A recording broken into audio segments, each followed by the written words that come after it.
What's up, everybody? Welcome to the Pick Six Podcast, CBS NFL Podcast. Happy Monday. Happy draft week. I'm Katie Mox here with Ryan Wilson and managing editor for Sportsline and CBS Sports Fantasy, RJ White. And we're talking draft props today. As always, keep it locked with us all week long for your NFL offseason coverage, but especially this week as we have shows Monday through Friday, including right after night one of the draft on Thursday night. Brinson after midnight is my favorite Brinson. Of course, if you're watching us, show some love with a like or a comment, and even better, subscribe to the YouTube page. Audio listeners only. Do the same. Download, follow, leave a 5-star review, and tell your friends to listen and watch the pod. Gentlemen, happy draft week. Are you gearing up towards a little vacation here, Wilson? Yes. The short answer is yes. And by the way, this is how far RJ's come in 4 years. I think it's my fourth draft. RJ, who actually recommended me for doing more of this stuff, which I send him a couple pennies every month. He was the draft editor back in 2018, 2019. Now he's a managing editor running things over there. So RJ is trending upwards, as Mike Tomlin likes to say, and I'm just sort of holding steady, which I'll take. No, I think you're trending upwards too. I'm number 2 to Wilson in that sense. That's what I was looking for. Thank you, RJ. That's what you're looking for too. All right, so let's dive right into this. And RJ, you sent us your draft, or you had a draft that you posted earlier today. Let's kind of go through some of these. You have Will Levis going number 1. Interesting. You've got the Colts taking CJ Stroud. He was a hot topic on this show and also just across the internet in this last week. Brinson said he might not even go top 10. So why don't you just kind of walk us through this mock draft that you just posted today? Well, I have Levis going number 2, not number 1. I think the pitchforks would come out if I put Levis at number 1. And just before, set the table really quick. This isn't what I think teams should do. This isn't even what I think is going to happen. This is what the betting market thinks is going to happen heading into draft week. I put this all together on Sunday night based solely on the odds in the draft market from several different books, kind of handicapping here and there where the movement has been, what has coalesced is what the expected things are at certain spots. And at number 2 right now, surprisingly, it's Will Levis to Houston at number 2. We saw it was Stroud when he moved to being an underdog at number 1, and then we saw it move to Will Anderson last week, and then we saw it move to Tyree Wilson late last week, and now it seems like Will Levis is in that seat. So I don't think that's tied to any reporting right now, him being minus 160 at Caesars. So as far as I could tell, so I think that means that the people most likely to know things we don't, the ones that stand to cash in on this type of thing, know some things that we don't right now. So I think that's probably the most likely to be the pick right now. But, as of a week ago, I thought it was going to be Will Anderson. So it can change from there. And I think it does make sense to take a quarterback here. There's going to be some solid edge rushers at number 12 for Houston if they go quarterback, or they could trade it for that 12 spot. Yeah, the Will Levis thing at 2 is sort of interesting. I don't think the Texans are the ones that are going to make that happen at 2. I know that, or at least I've heard that they're out on Stroud. They love Bryce Young. We're going to try to trade up for him. And obviously the Carolina Panthers beat them to the punch. I think for Will Levis to go 2, a team's going to have to trade up, and Houston might be interested in trading down. I've heard that they're out on Levis at 2 at least. Maybe they circle back at 12 and get him. But there are a handful of teams that I've heard that aren't high on Levis that high in the draft. One of the ones that isn't, the Indianapolis Colts, which means they'd have to trade it from 4 to 2, do a deal with a division rival if they really wanted Will Levis there. But they can stay put and maybe CJ Stroud falls to them, which is what RJ has happening in this draft, according to the betting markets, which feels like a better way to go. But, the thing is, you have no idea. In fact, RJ, I looked on April 19th, 2022, Malik Willis was the minus money favorite to be the first quarterback drafted. Yeah. And that just goes to show you that that's a little further out in the draft than we are now, obviously, that it's hard. You don't know because teams aren't in the business talking about what they're going to do, because unlike breaking news when it comes to a player getting traded in October, there's some leverage at play. Here, it's just like you're telling on yourself, and it may not, and not only may not, it's not in your best interest to sort of show your hand. So I don't know if Will Levis goes 2. I don't think he's going to Houston at 2. I'd be shocked if he did. It would have to be a trade-up scenario for me. I'm glad you brought up the Willis thing because we have a NFL Draft Best Bets prop article that we put out on Sportsline every year. Last year, I had 5 of my 8 props that were plus 200 or shorter come through, and most of those were plus prop odds, and one of them was Kenny Pickett to go first quarterback drafted at like plus 140, plus 150 as of Monday of draft week. So just bring that up to say there's something similar coming out. I submitted it to the staff to take a look at, about an hour ago. So that should be up on Sportsline today if anybody wants to go and check it out. Can you give us a hint about Will Levis, where he's going then? I didn't have him in that. The odds are just moving. I'm trying to put something together that the odds are going to at least be a little bit consistent over the next few days, since we're going to try to get people into this article over the next few days, and I don't have to change it every 30 minutes. And this Levis market is just moving back and forth right now. All right, moving down your list here, you've got some interesting things happening with the number 10 pick in Philadelphia. Yeah, I have them trading down right now. Paris Johnson still a significant favorite to be the first offensive lineman drafted, but he's slightly juiced at over 9.5 for his draft position. So it feels like 10's the spot for him. Doesn't really feel like Philly's the team for that. Paris Johnson is a tackle. I'm sure Ryan will tell us more about that. Feels like they're really linked to Peter Skoronski, who is a big favorite to go number 10 overall. So feels like the way to make that happen is for the Jets to come up from 13 to Philly's pick at 10 to secure the left tackle they so desperately need in Paris Johnson. Now, to do that in my draft pick trade value chart, it's going to take 13, 42, and 207, with the Jets also getting back 62 from Philly. So basically they drop back 20 spots, still get to keep a quote unquote second round pick if that has to be a factor in the deal that we expect is going to come for Aaron Rodgers.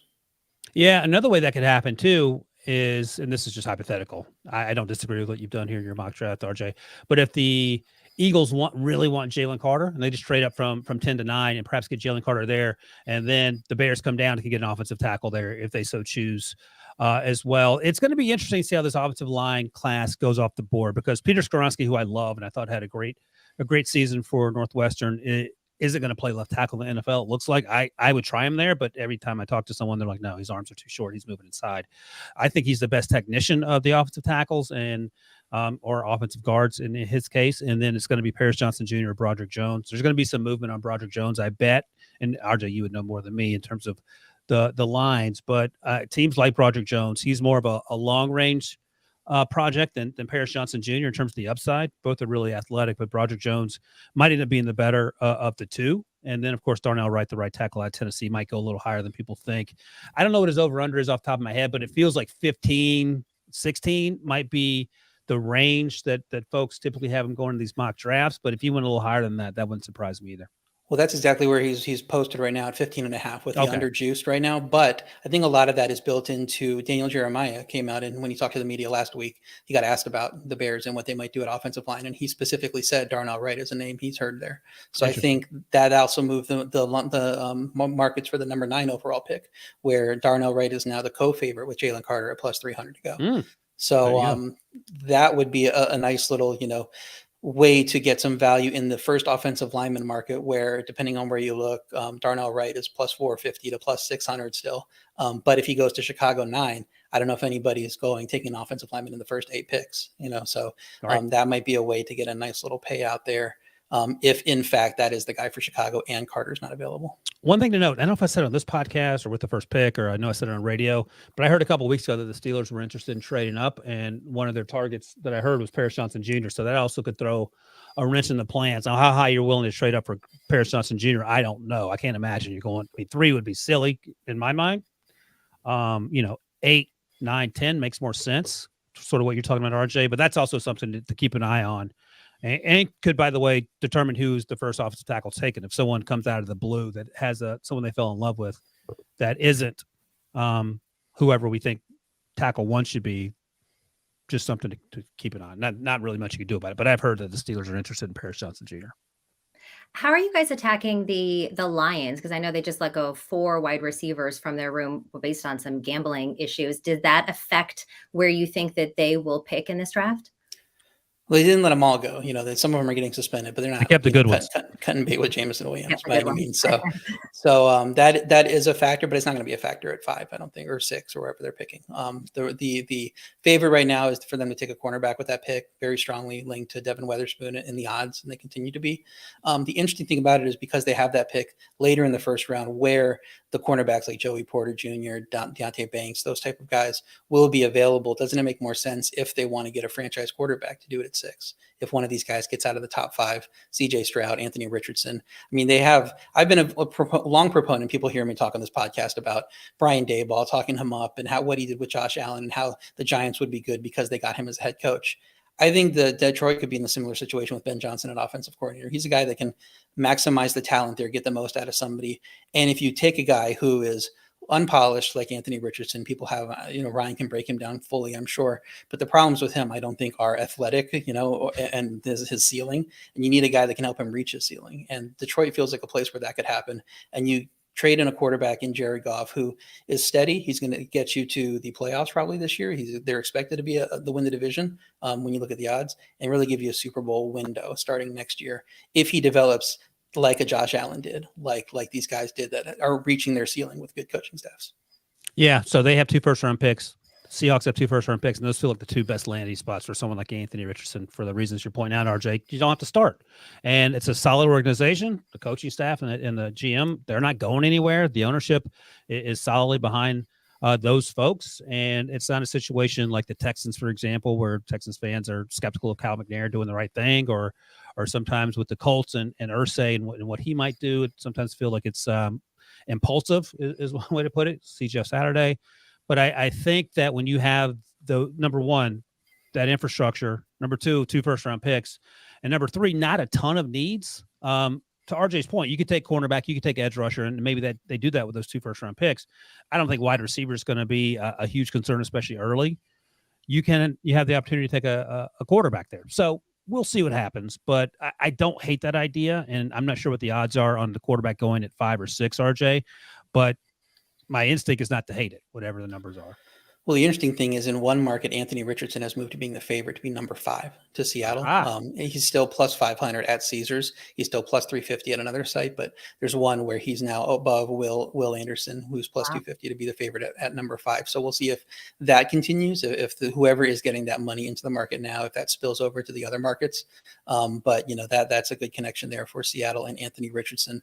And then Detroit, when are they picking this high again? Like I think they just need to go get a quarterback if they have that option. And this is the Rams pick anyway, so that they're really not picking this high except for that trade. RJ, has the betting market, has Vegas gotten better over the last 3 or 4 years since betting on the draft's become a thing, or is it more just still reactionary based on news reports? You mean better and more predictive? Yeah. Oh yeah, definitely. I mean, they were ahead of the Trayvon Walker stuff last year. That was before it was reported that Jack was going to be Jacksonville's guy. He had a very steady movement there. So even on the Monday of the draft, you can get Anthony Richardson over 1.5 at like plus 140 at that point. That was another part of that article we gave out because we saw that shift coming in the market and that Anthony Richardson figured to go 2 at best. So they've been doing that. They were kind of ahead of the Trey Lance stuff. We pegged Lance as a long shot for number 3 that we loved. And because of his traits and how he fit with Kyle Shanahan. And then, apparently somebody heard something before it was reported that they were shifting from your guy Mac to Trey Lance, and the odds started shifting there. So that's why I wanted to put this mock draft together with leaning on the betting markets and the odds, because it has been predictive in the last few years. And so if you're following it, this is kind of like the snapshot of if the draft were last night when I finalized all this stuff. This is probably a good snapshot of how it would go.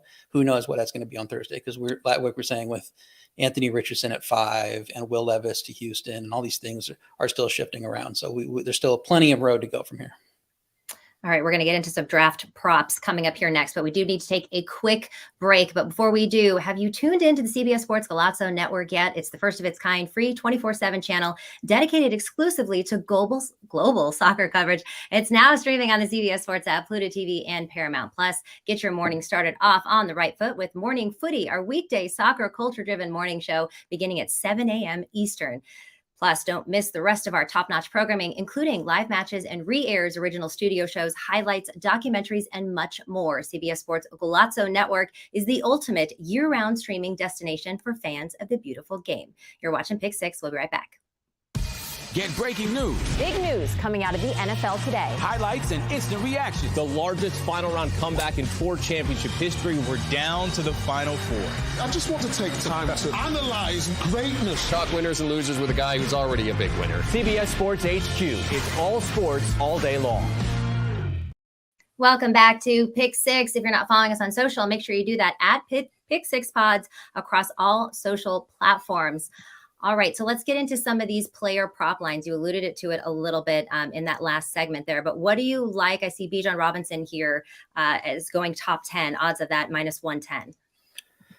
Yeah, this is more just a reflection of what the market's saying right now. I think there's a wide range of outcomes on Bijan Robinson. People wouldn't be surprised if he went top 10. Some people think he's going to Dallas at 26. I mean, that's about as big of a gap as you can see from a player graded as high, as Bijan is. So right now, the odds for him to go top 10 are -110. So it's basically a coin flip whether he is a top 10 pick at this point. Atlanta is the clear favorite to draft him.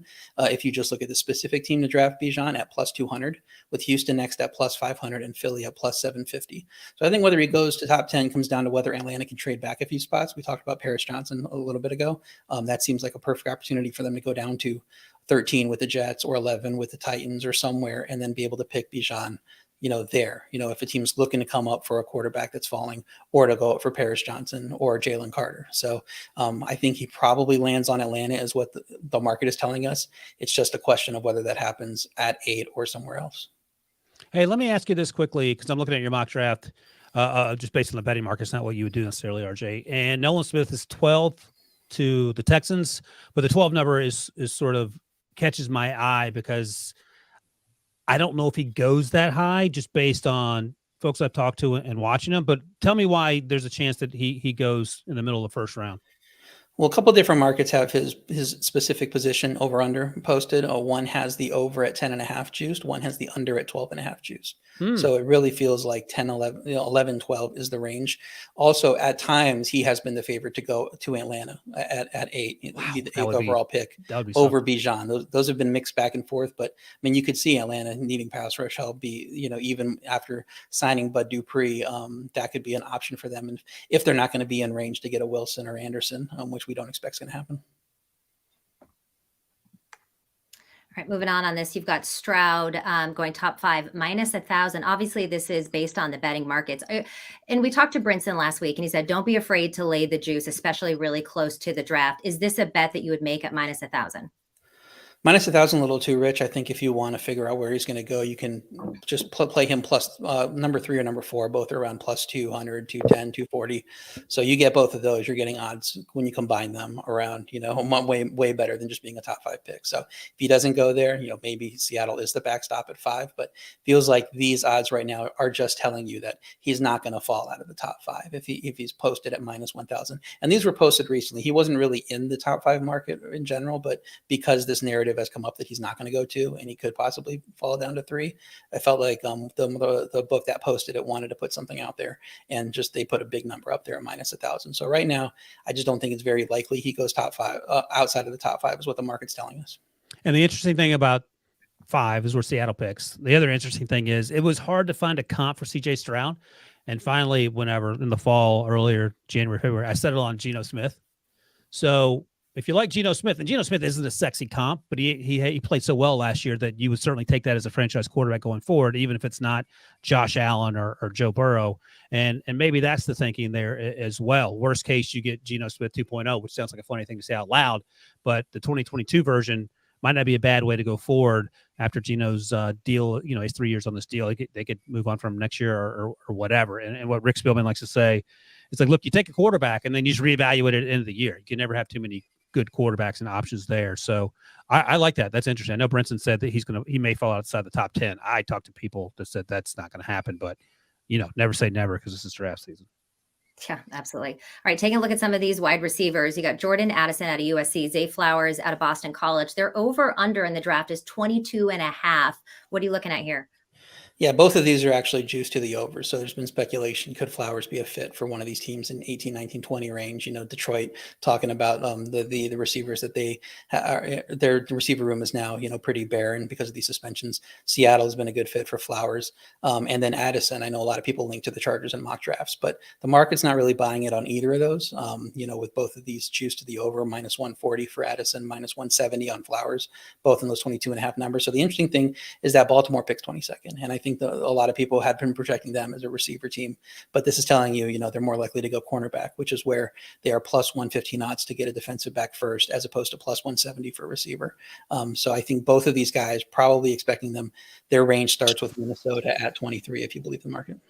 So something that's interesting to me, I've talked to people in the league that think Zay Flowers has a chance to be wide receiver 1, which is interesting because he's 5'9", 183.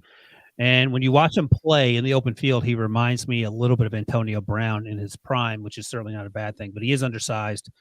And what I got back was 55% Jackson Smith-Njigba is wide receiver 1, and Zay Flowers is the other guy that has a chance to be wide receiver 1.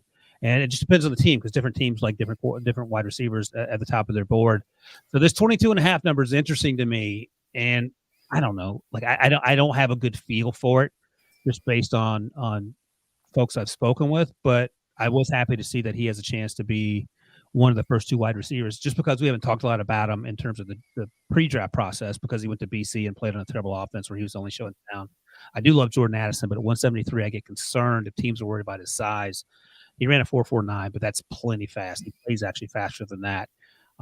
But these numbers are very interesting to me, RJ, just because I don't have a real sense. There is no Jamar Chase. There is no sort of top line Drake London type situation. Was Drake London over under 10-ish last year, or because he went higher than I thought? Yeah, I think it was somewhere around there, and I think he was the underdog to be the first receiver drafted for a while, and then as we got closer and he got connected to Atlanta, that flipped. The interesting thing you said about the 55% comment with JSN is that he's minus 260 to be the first receiver drafted at, I believe, Caesars, and as much as minus 430 at other markets. But if that number is right, I mean, you're going to find value in these other people, and I think it might that value might be right because the receiver market's interesting. Recent years without a top 10 receiver like a Jamar Chase have featured surprises as the first receiver drafted. We know Henry Ruggs. We know Marquise Brown wasn't projected to be the number 1 when he went at 24, 25, whenever that was. DJ Moore was a little bit of a surprise. So he was the first receiver drafted his class. Corey Coleman was the first receiver drafted his class. He wasn't. Don't bring that up. So when you don't have those top 10 receivers, it can kind of go any which way. So the interesting thing about this class is you have all these smaller bodies, these guys that have certain roles that don't have the size. And we know the receiver position is actually a collection of a few different positions, guys that do different things, guys that can be possession receivers over the middle, guys that can go deep, guys that can win at the catch point and be bigger body guys. So the interesting thing is, if there is a team that there's no receivers been drafted, once you get past 16, 17, 18, whatever, and they are looking for a bigger body type, could you get a value on a guy like Quentin Johnston? Could you even get a value on some of these other guys we think are going to go deeper? Cedric Tillman, Jonathan Mingo, those type of guys. Would it really shock you if there's not going to be a top 15 receiver, if they just fit the profile of what somebody's looking for better and they become like the Cole Strange of this class and they get drafted at 21 or 22 as the first receiver drafted for ridiculous odds, 100 to 1, 150 to 1, whatever they are. RJ, let me ask you a question. What's CJ? Do you have Cedric Tillman's number in front of you? His over under number? For he doesn't have an over under number. Because I think he's going to get drafted higher than people think. I think he has a chance to go in the second round. So once we see that number, I'd be interested to see what it actually is. I do know he's like 50 to 1 to be the second receiver drafted. Oh, that's a great. That's interesting. So, I like that. And I want to ask you about his teammate Hendon Hooker, over under 31.5 minus 120. Spielman's been talking this up for a while on the with the First Pick podcast. He thinks that he's going to go in the first round just for the 5th year option. And I said to him today, actually, I said, is 19 to the Buccaneers too early for Hendon Hooker? He said, no, it is not. So there's a push for Hendon Hooker that you feel there's a chance that he sneaks into the first round, it looks like. Well, the odds said, first of all, the odds were very, very clearly that there would be under 4.5 quarterbacks for the longest time. It was very much juiced to the under. Then it got closer to even. Then Hendon Hooker's over under comes up and it's around this 31.5 number, slightly juiced to the over, which means he slightly is not expected to be a first round quarterback. Now that's of Sunday night when I put this together, this mock draft together. By the way, I forgot they're not 32 picks either, so that's on me. They're 31 picks. As of Monday, we've seen a little bit of a shift, and now Hooker's favored to be a top 30 pick, minus 140 at under 30.5 at Caesars, minus 155 to be a first round pick at FanDuel. That probably means there's a stronger connection with a team like Tampa, like you're saying, like a team like Minnesota, which is the favorite to draft Hooker at plus 350 than initially anticipated. So he could end up settling in that mix. We talked about Detroit and Seattle, go get a quarterback now. I mean, if they like him, they obviously can sit him and let him get healthy. Or it could maybe connected to a team planning a trade. I know there were reports that the Raiders had him as the third quarterback on their board. Maybe they come up and into the first round. So right now the market was saying as of Sunday night that he was a little bit less likely than is to be in the first round. And as of Monday afternoon, it's flipped. And now he's a little bit more likely to be in the first round than we anticipated. And by the way, Katie, Rick mentioned this just today. He's mentioned it before. Hendon Hooker, he says, reminds him a lot of Teddy Bridgewater. And you talk about RJ, that connection with Minnesota. Obviously, the front office and coaching staff has changed, but Teddy Bridgewater was drafted there. And maybe Hendon Hooker is going to be TB 2.0 or something. Yeah, maybe Victor in the chat says Hendon Hooker to Minnesota. Mm. All right, now let's look at maybe some more long shots or some plus monies that you like, or at least that the market is dictating. We got Jahmyr Gibbs, running back out of Alabama, plus 280 to go in the first round. And again, this was as of Sunday night, plus 280 to go in the first round. It was heavily juiced under 1.5 first round running backs. That's changed now. We're just like the quarterbacks under 4.5. It's pretty close to even. Whether under 1.5 is going to come, it's down to minus 120 at Caesars after previously being a massive favorite. And Gibbs briefly went from a favorite to go in round one, a big favorite. I saw minus 175 at one book to be a round one pick on Monday morning. Now he's in the plus 100 to minus 115 range. When he was like plus 200 something, plus 280 like we have in this. So a huge shift with him on Monday. Maybe there's a connection there with Dallas. I think that's the team that's favored to take him right now. Or maybe a team like Cincinnati, which might not get one of the top 2 tight ends. If the fact that this class doesn't have a ton of first round talent, like, probably a little bit less than usual. I don't know if Ryan's heard, and maybe it's 17 to 20 type of first round grades. It seems to be the number that's popping around when you listen to these general managers. And if that's the case, and those tight ends are 2 of those guys, they might go a little earlier than expected. Maybe the Cowboys get the second one instead of the first one, and then the Bengals have to pivot to somebody like Gibbs. Yeah, Rick mentioned 16 or so first round grades. And first round grades, when you talk about NFL teams, are guys that can come in and start right away. Doesn't necessarily mean they want to turn into top tier players. Yeah, man. Here's the thing. You mentioned Jahmyr Gibbs to the Bengals as a Steelers fans. I would absolutely hate that. So that tells you how good a pick that would be. I do wonder, though, and just speaking football, not so much the betting markets, but it feels like Tony Pollard and Jahmyr Gibbs are the same guy. But I don't know what the things that Jerry Jones thinks are good ideas don't necessarily mesh with other people think are good ideas. But I love Jahmyr Gibbs in the first round. It's just a fit. I love Bijan to the Bills. I don't think you want to take him there at the bottom of the first round, Jahmyr Gibbs, because he feels a lot like James Cook. I think Jahmyr Gibbs is a little better player, but there are a lot of teams between 10 when the Eagles pick and 30 when they pick again that could be in the running back business. And another favorite landing spot, I would love Bijan to go to the Chargers whenever they pick in the 20s. I don't know if he'll be there, but just to electrify that offense. All that is to say that if Jahmyr Gibbs snuck into the first round, I would not be shocked, especially at the tail end, just because he's special. He told us at the Combine that his comp, he compares himself to Christian McCaffrey, and that's not far off. You can go Alvin Kamara, you can go Dalvin Cook, whatever it is. That's the type of player you're getting, and he's an immediate impact guy. Is there any other good value or plus money that we should be looking at, like possibly Darnell Washington? He's at even money to go in the round one. I think that might be a bit of a stretch. I mean, since he is just super committed to tight end, then sure. If the first 2 are off the board, then they go with that. That wouldn't be crazy. I think looking for plus money stuff, you want to go a little bit longer shot because the draft is so unpredictable. Doing something like that, Darnell Wright, first offensive lineman taken because of the connection with Chicago, and certain things like that, the crazy, receiver stuff. I think you look at the Bijan, the specific team to draft Bijan Robinson. It could really be. We talked about the range as being super big with him. And it could be a team you're not expecting. Like the Packers are 75 to 1.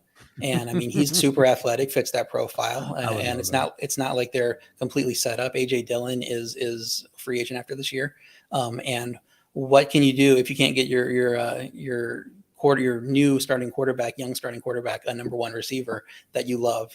What better than to get him a running back to take that, pressure off. So, I mean, that's the team that's in the range of where Bijan Robinson's going to probably get picked. That is just way too long odds, so you can look at that.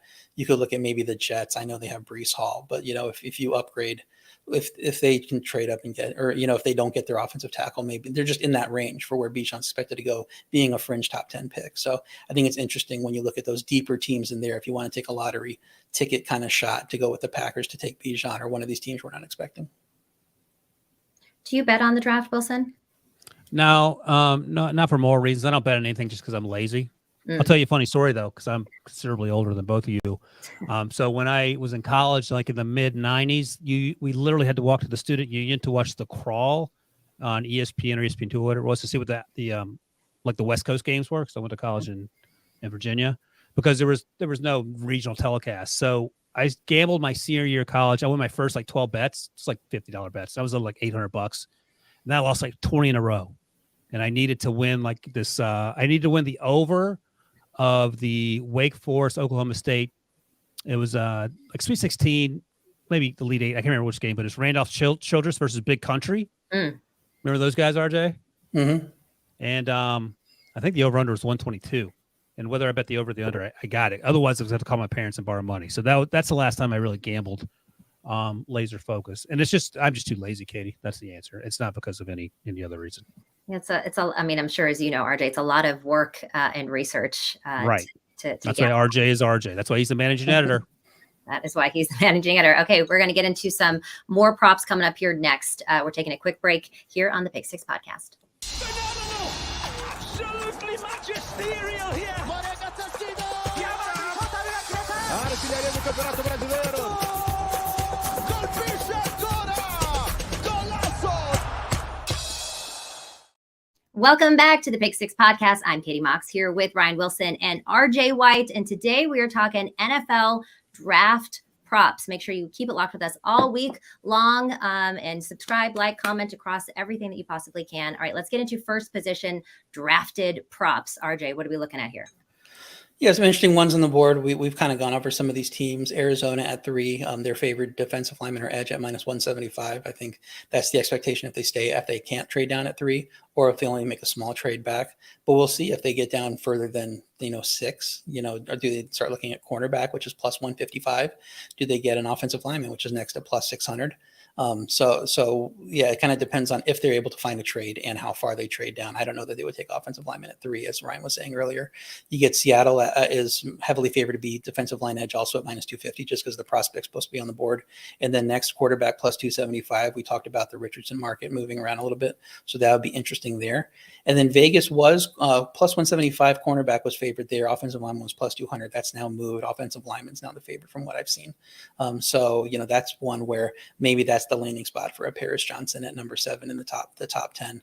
Then you get to Atlanta at we talked about Bijan being there at +200. They're still favored to take DL edge at -135, whether that's Nolan Smith, like we talked about for the edge rush, or Jalen Carter if they're sold on him. Yeah, I'm looking at these are interesting, man. I'm looking at number 11. So number 11, for example, the Titans currently hold that pick. Does that mean the 11th overall pick, or what the Titans will do if they stay at 11? RJ? This is just for the team's first position. So this is tied to each team. So the Titans are -115 to pick a lineman first, +115 to take a quarterback first. So if they trade up to 4 and take a quarterback, that's what hits. I sort of like the quarterback +115 for the tie to the Titans. Doesn't matter where they do it. I don't hate the wide receiver either if they stay put and get a Jack Smith and Jigba, for example. It is sort of funny that running back isn't on here because we've seen some Twitter chatter unsubstantiated that Derrick Henry's getting traded, and I don't know what that solves other than trying to blow the team up. But I do like the quarterback +115. Is that in your mind? Is that something that would interest you, or as a seasoned bettor, is that not something that pops on your radar?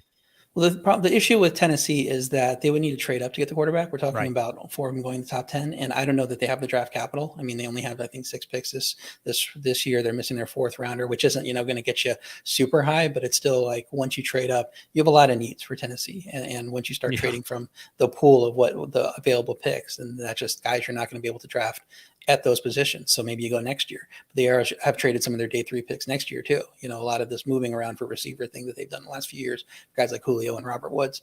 So I don't know if trading up's the answer. I believe they changed general managers this year. So it doesn't feel like the desperation is there to go up and need to save your job and get the guy right now. So I think they kind of sit back, see how this year goes. See what they would do with Tannehill. Maybe they can trade Tannehill, throw Willis in their tank a bit, and get in position for next year's quarterback class. And that's why RJ's RJ.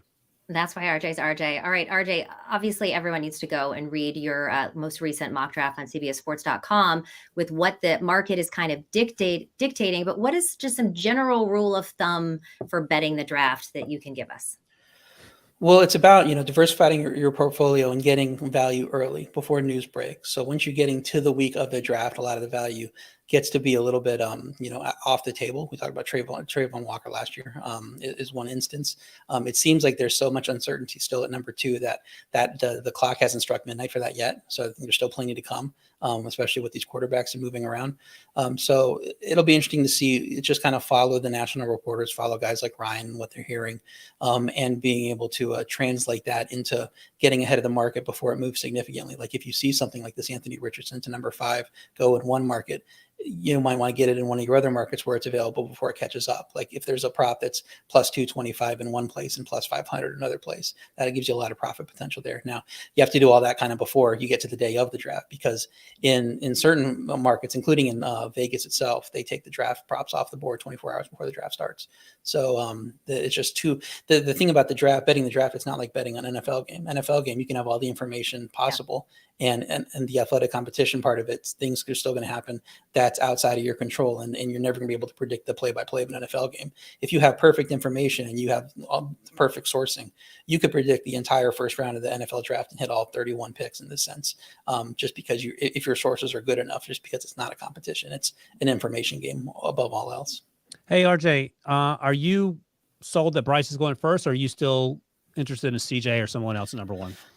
I think the value is on someone else. I think that he obviously that's how it trended last week, but when that move happened, it's before teams would lock in, what they're doing, and so you still got to be conversation that happens between the owner, the general manager, the coaches, all that, and that still had to come. Now it's only snowballed from there, and so I was thinking on Friday might want to get into CJ Stroud just in case. Something like that's going to happen. Now I think the price is up to like minus 2,400 at one site. So maybe that conversation has happened and it's kind of leaking out that that's going to be locked in the pick. But if it does get to 100% certainty, I mean, even if you're betting minus 2,400, that the implied odds on that are something like, 97 something percent, that still gives you profit potential if it literally is 100% certainty. Right. Hard to have 100% certainty. There's so much smoke screen that these teams and agents and everybody put forward. All right, that is going to wrap up our NFL draft prop show. Thank you so much for joining us, RJ. Make sure you join us tomorrow at 1 p.m. for more 2023 draft coverage. And as Billy likes to say, smash that like button, leave a comment. Maybe you like Brinson's hair. He's not here today, but his hair has been growing a lot lately. So maybe you want to comment on that. Audio only, do the same. Like, comment, subscribe, do everything that you need to do, and we will see you tomorrow.